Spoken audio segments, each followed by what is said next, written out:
කොහොමද ඔයාලට? ඔන්න අද මම ඔයාලට රසම රස රෙසිපි එකක් අරගෙන ආවා. ඉතින් මම අද හදන්නේ දිවුල් අයිස්ක්‍රීම්. මේකට ඕන වෙන්නේ දිවුල් ගෙඩියකුයි සීනි ටිකකුයි විතරයි. දැන් අපි බලමු කොහොමද මේ දිවුල් අයිස්ක්‍රීම් එක හදාගන්නේ කියලා. ඉතින් මේ අයිස්ක්‍රීම් එක හදන්න මෙන්න මේ වගේ හොඳට ඉතිච්ච දිවුල් ගෙඩියක් ගන්න. දැන් අපි මේකේ මදේ දාගමු භාජනයකට. කට්ට ටිකක් හූරලා ගන්න.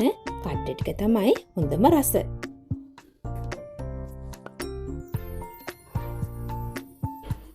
මං අද හදන්නේ එක දිවුල් ගෙඩියකින්. ඉතින් ඔයාලට පුළුවන් මේකේ ප්‍රමාණය අඩු වැඩි කරගන්න. මම මේකට සීනි මේස හැඳි 3ක් තමයි දාගත්තේ. ඉතින් ඔයාලා සීනි රස වැඩිපුර හොයන කෙනෙක් නම් තව සීනි ටිකක් එකතු කරගන්න පුළුවන්. ලුණු චුට්ටකුත් දාගන්න ඕන.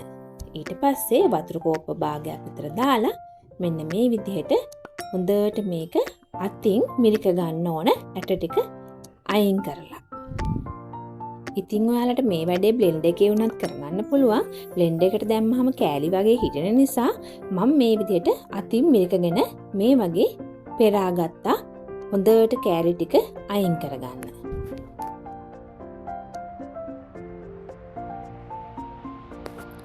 දැන් ඔන්න ওই විදිහට මම හොඳට දිවුල් මිශ්‍රණය පෙරාගත්තා.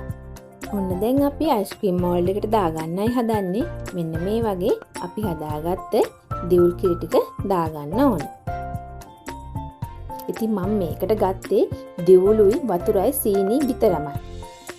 සමහරු මේකට එලකිරි, ඒ වගේම පොල් කිරි, කෝන්ෆ්ලා මේ වගේ දේවල් භාවිතා කරනවා. ඉතින් මම මේ කිසිම දෙයක් ගත්තේ නැහැ. දිවුල් ගෙඩිය විතරමයි ගත්තේ. සීනි දාලා දිවුල් එක්ක රසට හදාගත්ත අයිස්ක්‍රීම් ටික තමයි මේ තියෙන්නේ.